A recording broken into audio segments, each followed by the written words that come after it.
chair of the Moncton Heritage Conservation Society, and I'm here today with David Ford to talk about the building that he has restored, renovated, rehabilitated, and repurposed. That was originally the Royal Orange Lodge. David, welcome. Good afternoon, thank you. So perhaps you could start. You are well known in Moncton as a pharmacist and owner of the Riverview Jean Coutu, as an entrepreneur in several pharmaceutical related companies nationally. What got you to do this building? The building, I was actually looking for a place to open a coffee shop. And my grandfather and father opened up a pharmacy, the first Ford's pharmacy in 1954, just a block and a half from here.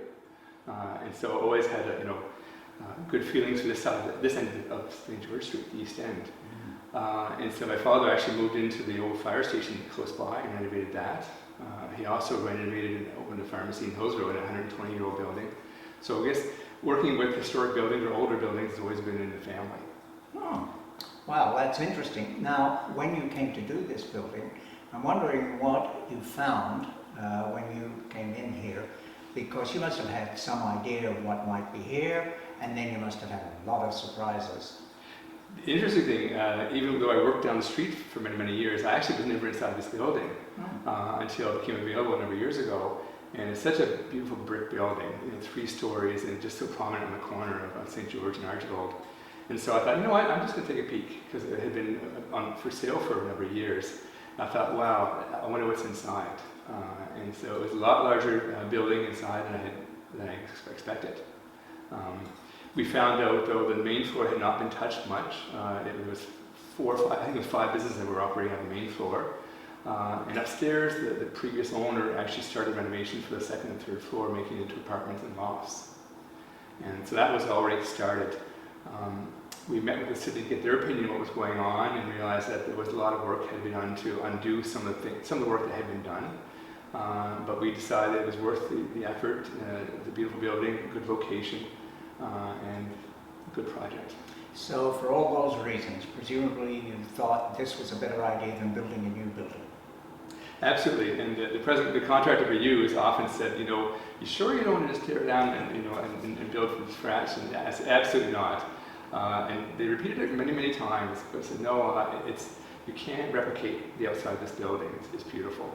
And also it has great bones and presence. And that you just can't build or buy now. So it was a great decision to take over and renovate. Now you must have had probably some code issues, because the building is, am I right, 1921? Yes, it's 101 years old. Yeah. And yes, the city was actually very helpful in walking through and pointing out what had been done wrong in the past renovation and how things had to be done right. So working along with them along the way was very helpful.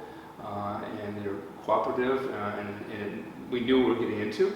Of course, working with the architects and whatnot to build it, bring it to code and put everything required for a 3-story building that you're going to be using for multi-use. So we wanted to put in residential and businesses. Well, tell us then about that multi-use and that mixture you've had in repurposing and adaptive reuse. You've got a mix of different uses that you've designed it for. For sure. On the 3rd floor, it had very, very high ceilings, and the previous person started putting in loft apartments. So we wanted to carry on with that. So we made loft apartments. So I think it might be the highest ceiling of any apartment in Moncton on the top floor. We also have great views. They have very, very large windows on the top floor, so it's pretty spectacular scenery in those apartments.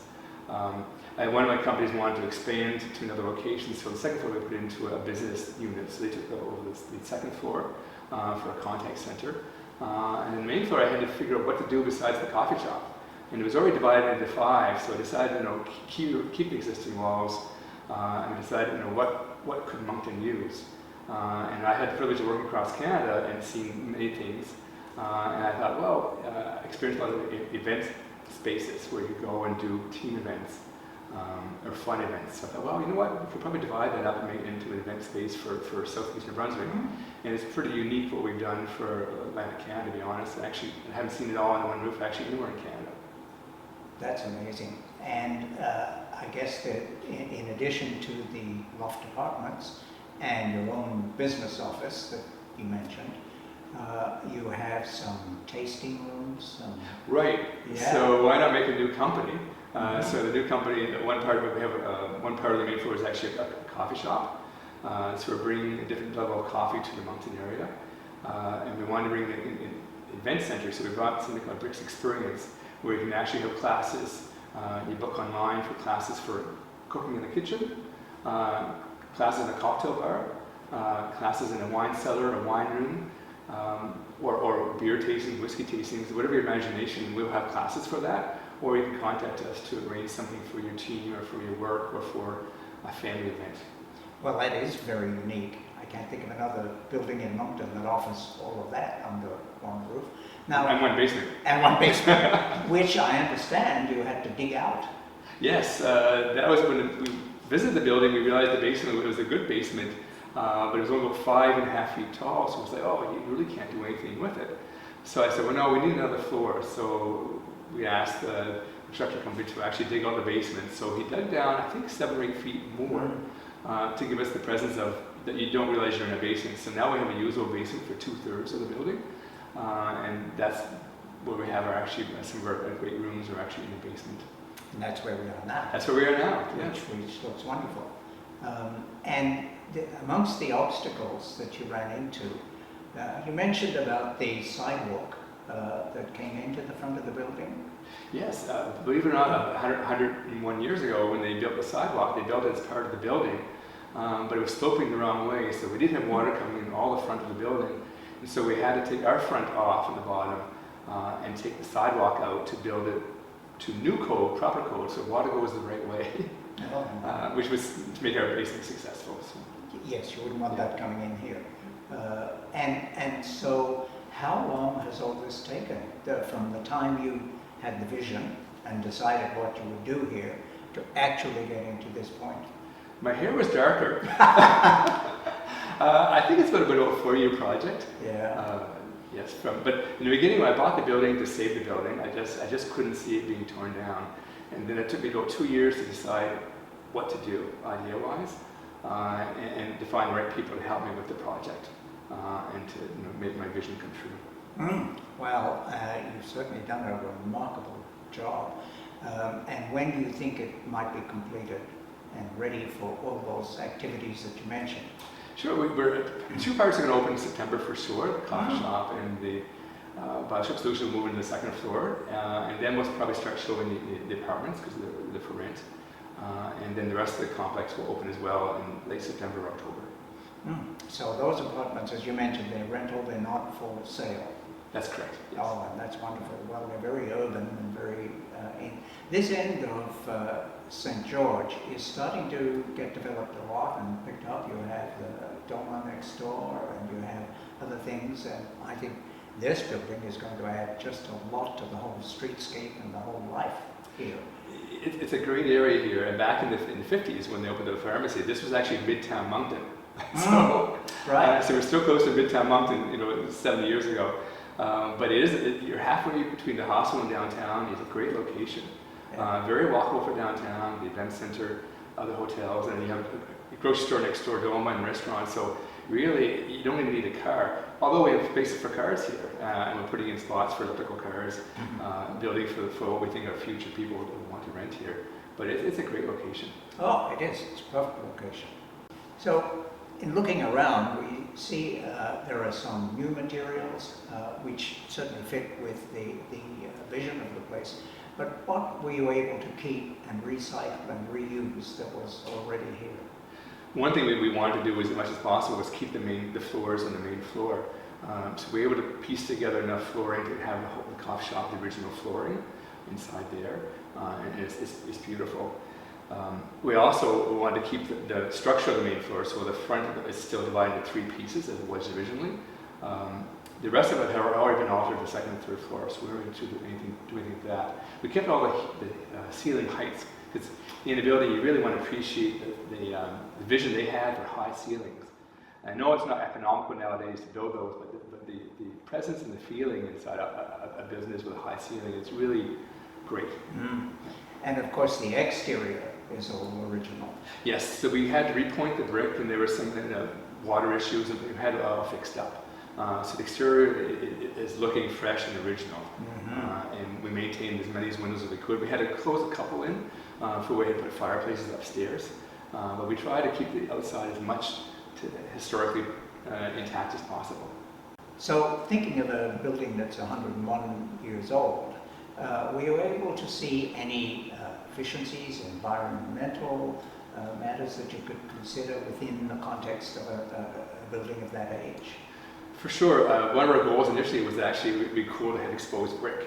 But being how old the building was, it was brick to brick, so it wasn't very friendly heat-wise. So we decided it was better for economics and to make it more efficient for efficiency, we would insulate all the inside and not expose the original brick because of that. We also made sure all the windows were efficient for heat loss, and also in the parking lot putting in the spots for electric cars, so for the future you can plug in and that's going to be efficient. Mm. Wow, I have no doubt the Loyal Orange Lodge wouldn't recognize the place, but would be thrilled.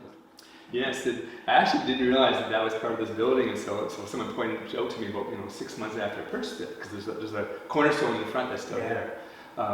Another thing to mention was actually where the coffee shop is, actually was a pharmacy. It was a Nixon and Fleming pharmacy. Oh. And so my dad was around, he was very happy that's where I chose to put the coffee shop, was in the pharmacy, because back in those days, all those pharmacies had soda counters. So we put the soda counter in, but with coffee, no drugs. I understand in a lot of the work that you've done here, in fact in all of it, you have sourced local materials and local artisans.